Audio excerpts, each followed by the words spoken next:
என்ன மக்களே, இன்னைக்கு எபிசோட்ல ஏதோ சம்பவம் நடந்திருக்கு போல இருக்கு. நிறைய பேர் எனக்கு மெசேஜ் பண்ணி ப்ரோ அது நடந்திருக்கான் ப்ரோ, இவர் அடிச்சுட்டாராம் ப்ரோ, ஷூட்டிங் பாதியில நின்று போச்சாம் ப்ரோ, எது ப்ரோ உண்மை சொல்லுங்க ப்ரோன்னு சொல்லி நிறைய பேர் கேட்டுட்டு இருந்தீங்க. ஸோ சண்டே எபிசோட்ல என்னெல்லாம் நடந்திருக்குன்றத பத்தி மொத்தமாக பார்த்துருவோமா? ஸோ ஹாய் ஹலோ வணக்கம் மக்களே, நான் விபி டக்கமணி Bigg Boss 9 Tamil. Bigg Boss 9 தமிழ்ல இன்னைக்கு சண்டே எபிசோட்ல என்ன விஷயங்கள் நடந்திருக்கு, என்ன உண்மையா நடந்துச்சு எல்லாத்தையும் மொத்தமாக பார்த்துருவோமா? வீடியோக்குள்ள போறதுக்கு முன்னாடி மறக்காம வீடியோ ஒரு லைக் பண்ணிக்கோ, சப்ஸ்கிரைப் பண்ணிக்கோ. நிறைய வீடியோ பார்க்குறீங்க, நான் லைக் தட்ட மாட்டீங்க. பார்த்து லைக்கையும் ஐபியும் தட்டி விட்டீங்கன்னா வீடியோ ஒரு 10 பேருக்கு போய் சஜஸ்ட் ஆகும், எனக்கு ஒரு பெரிய மோட்டிவேஷனா இருக்கும். சேனலையும் அப்படியே சப்ஸ்கிரைப் பண்ணி உங்க ஃப்ரெண்ட்ஸ் அண்ட் ஃபேமிலிக்கு ஷேர் பண்ணி விட்டுருங்க. ஸோ வீடியோக்குள்ள போலாம். ப்ரோ என்ன ப்ரோ ஆச்சு அப்படின்னு கேட்டீங்கன்னா, இன்னைக்கு டிஸ்கஷன் ஃபுல்லாவே கோர்ட் தான் ப்ரோ. நம்ம சேதன் தான் ஜட்ஜு. நீங்க என்ன பண்ணீங்க, வாங்க நறுக்குன்னு கொட்டி உங்களை உட்கார வச்சு அடின்னு அடிச்சு பிரிச்சு எடுக்கிற அப்படின்ற மாதிரி எல்லாரையும் அடி பிரிச்சிட்டாரு. அது கானா வினோத்தாக இருந்தாலும் சரி, அமிதா இருந்தாலும் சரி, யாரா இருந்தாலும் சரி, எல்லாருக்கும் அடிதான். எல்லாருக்கும் யாருக்குமே அடியில். பார்வதி கமருதினா நாரா கிழிச்சிட்டாரு மக்களே. நேற்றுன்னா மைக்கை போடாமல் உட்காந்து பேசுகிறதெல்லாம் கேட்டுட்டு இருந்தீங்களா, இப்போ மைக்கை போடுங்க, பேசுங்க, நான் பேசுகிறேன், நீங்கள் திருப்பி பேசுங்க அப்படின்ற மாதிரி வேற மாதிரி செஞ்சு விட்டாரு நம்ம விஜேஸ். இந்த மாதிரி சம்பவம் வேற மாதிரி ப்ரோ. வாரம் இதே மூடில் வாங்க சேதுன்னா சிறப்பாக இருக்கும், டிஆர்பியும் அங்கே இருக்கும். எப்படி அங்கே பிரஜன் கிட்ட ஒரு மூடுக்கு வந்தீங்களா, அதே மூடில் இருக்காரு நம்ம விஜேஸ். சும்மா செய்கிற மூடு, ரோஸ்ட் மூட்லேயே இருக்காப்புல. அந்த மூடு தான் ஸ்டார்டிங் வீக்ஸில் மிஸ் ஆச்சு சேதுன்னு. அதுக்கப்புறம் பிடிச்சிட்டாரு. வேற மாதிரி போயிட்டு இருக்கு மக்களே, வேற மாதிரி போயிட்டு இருக்கு. வீக் டேஸ் ஆச்சு வந்துட்டு கேவலமாக போகுதுன்னு பார்த்து வீக்கெண்ட்ஸ்க்கு வந்தா சேதனம் மாஸ் பண்ணுறாப்புல. ஸோ என்ன ஆச்சு ப்ரோ அப்படின்னு கேட்டிங்கன்னா, கானா வினோத்தை செஞ்சு விட்டார் மக்களே. எப்படி கானா வினோத்தை செஞ்சு விட்டாப்புல, அமித்தை செஞ்சு விட்டாப்புல. டெக்கோரம் ஃபாலோ பண்ண, ஒரு கோர்ட்டில் டெக்கோரம் ஃபாலோ பண்ண தெரியாதா? ஏன்டா கானா வினோத் காமெடி பண்றீங்க, காமெடி பண்றது நல்லா தான் இருந்துச்சு, பட் கோர்ட்ல எவனா காமெடி பண்ணுவானா? கோர்ட்ல எவனா காமெடி பண்ணுவான்னு கேட்கறேன். அது ஜட்ஜா இருந்துட்டு கேட்டு வந்து உட்காடுற போது கரெக்டாக உட்காரணும், மரியாதை இருக்கணும், டீசெண்டாக நடந்துக்கணும். கோர்ட் அதுதான் கோர்ட். காமெடி பண்ணிட்டு சிரிச்சுக்கிட்டு ரியாக்ஷன் இப்படி நாக்கு நீட்டிக்கிட்டு இந்த மாதிரிலாம் பண்ணிட்டு இருக்கிறதா வச்சு கானா வினோத்தையும் செஞ்சு விட்டாப்புல. பார்வதி என்னம்மா கோர்ட்டுக்கு வந்து துடின்னு துடிக்கிறியம்மா, துள்றியம்மா, துள்ளுன்னு துள்றியே, கோர்ட்டில் இப்படி தான் துள்ளிட்டு இருப்பாங்களா அப்படின்ற மாதிரி அவள் வந்துட்டு மைக் இது பண்ணி கவுமாமா கிட்ட இப்படி பேசுறது அப்படி பேசுறது, அதெல்லாம் தேவையா அப்படின்ற மாதிரி செய்ன்னு செஞ்சு விட்டார் மக்களே. எனக்கு தெரிஞ்சு நீங்கள் சொல்லுங்கள் மக்களே, இவங்க வந்துட்டு இப்படி ரோஸ்ட் பண்ணியிருக்காரு நேற்று, இவங்க திருப்பி மைக்கை போட்டு கரெக்டாக ஒழுங்காக நடந்துப்பாங்கன்னு நினைக்கிறீங்க? வாய்ப்பே இல்லை ராஜா, வாய்ப்பே இல்லை. என்ன கேட்டிங்கன்னா வேணா நினச்சி பாருங்கள், நான் எழுதி தரேன். நாளைக்கு இல்லை, இன்னைக்கு நைட் லைவே பாருங்கள்.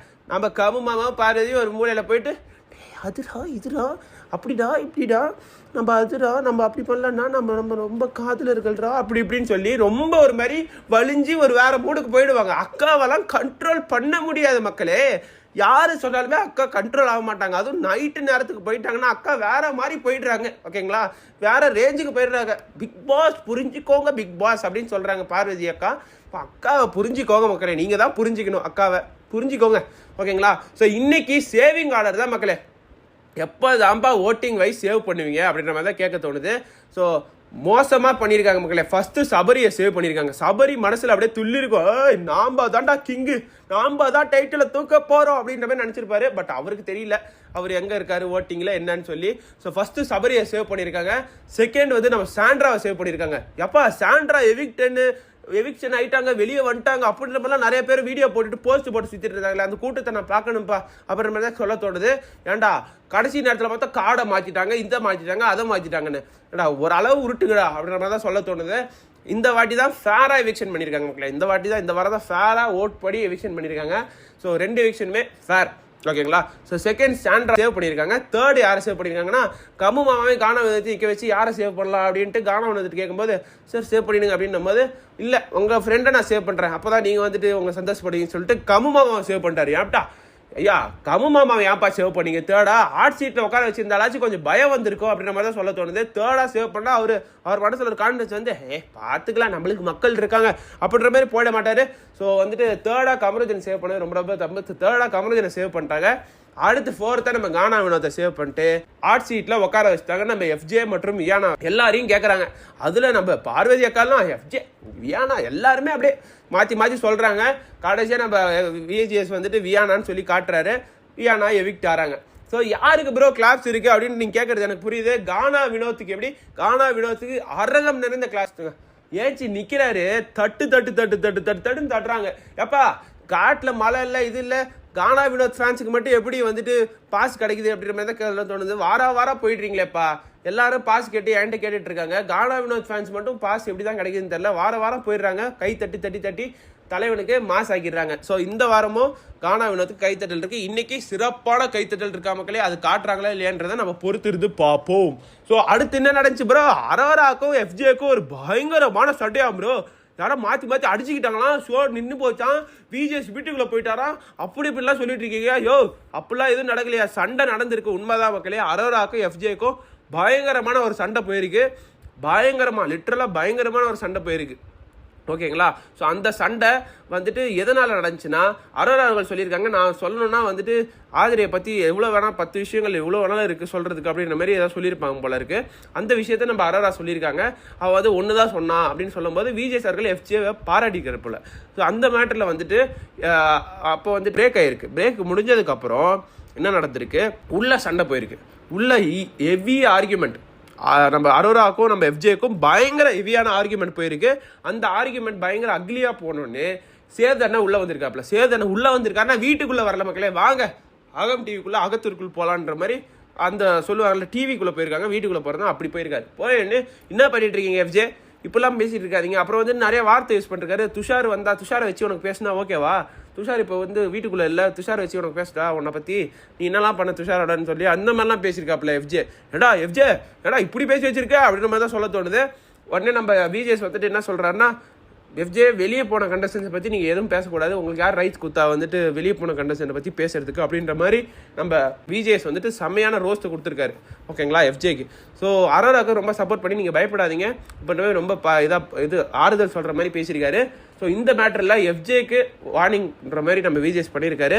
ஸோ அதுக்கப்புறமும் நிறைய சண்டைகள் நடந்திருக்கு, அதெல்லாம் நீங்கள் இன்றைக்கி லைவ் எபிசோடில் பார்ப்பீங்க. ஸோ சிறப்பான தரமான சம்பவங்கள் இன்றைக்கி இருக்கு மக்களே, அப்படி சிறப்பான தரமான சம்பவங்கள் இருக்குது. அதுக்கப்புறம் வியானா எவிக்ட் ஆகிருக்காங்க. வியானா எவிக்ட் ஆகும்போது நிறைய கிரிஞ்சு விஷயங்கள் நடந்திருக்கு மக்களே, நிறைய கிரிஞ்சுனா இன்றைக்கி அதை பார்க்காதீங்கன்னு நான் சொல்லுவேன். மோஸ்ட்லி எவிக்ட் ஆனதுக்கப்புறம் டிவி முன்னாடி வந்துட்டு அங்கே ஸ்டேஜில் வந்து சேதண்ணாவோட பயங்கரமான கிரிஞ்சு ஓவர்லோட் பண்ணி விட்டாங்க மக்களே. அக்கா கிரிஞ்சா கார்டு ப்ரூவ் பண்ணிட்டாங்க. ஓகேங்களா. ஸோ கிரிஞ்சு பாதி நேரம் இந்த கொஞ்ச நாளாக இல்லாமல் இருந்துச்சு. ஸோ இன்றைக்கி எவிக்ட் ஆன நேரத்தில் வந்துருச்சு cringe. So full and full cringe தான் மக்களே. அதுக்கப்புறம் கேட்குறீங்க ப்ரோ குறும்படம் மேட்ரு என்ன ப்ரோ, குறும்படம் எதாவது இருக்கா ப்ரோ அப்படின்னு கேட்குறது எனக்கு புரியுது. அந்த மேட்ரு என்னன்னு சொல்லி டீட்டெயிலாக நான் அடுத்த வீடியோவில் சொல்கிறேன். ஸோ நீங்கள் சொல்லுங்கள், கமருதீன் மற்றும் பார்வதி நேற்று கொடுத்த அந்த வார்னிங் மற்றும் ரோஸ்ட்டுக்கு அப்புறம் கண்டிப்பாக திருந்தி கரெக்டாக இருப்பாங்களா, இல்லை திருப்பியும் மைக்கை எடுத்து வச்சுட்டு அந்த கன்றாவியை தான் பண்ணுவாங்களான்றதை மறக்காமல் கமெண்ட்ஸில் கமெண்ட் பண்ணுங்கள். நீங்கள் சொன்னீங்கன்னா கரெக்டாக இருக்கும். என்ன கேட்டிங்கன்னா கண்டிப்பாக அந்த கண்ட கருமத்தை தான் பண்ணுவாங்க. வேணால் இன்றைக்கி நைட்லேருந்தே நீங்கள் நோட் பண்ணுங்கள், இன்றைக்கி நைட்டே ஆரம்பிச்சிடும் அந்த கண்ட கருமம். பண்ணாங்கன்னா கண்டிப்பாக 2 பேரில் ஒரு டிக்கெட் ரெட் கார்டு இல்லை எல்லோ கார்டு வாங்கிட்டு எவிக்ஷன் கார்டில் அவங்க பேரை வாங்கிட்டு வெளியே வர்றது உறுதி மக்களே. வர வாரங்களில் கண்டிப்பாக வெளியே வந்துடும் 2த்துல 1. அது யாருன்றதையும் நீங்களும் சொல்லுங்கள். ஓகேங்களா. எனக்கு தெரிஞ்சு கமு மாமா இல்லை பார்வதி போகிறது ரொம்ப அக்லியாக இருக்குங்க, ரொம்ப அக்லியாக இருக்குது. பார்வதி யார் பேச்சையும் நான் கேட்க மாட்டேன் அப்படின்னு சொன்னாங்கன்னா எனக்கு புரியல.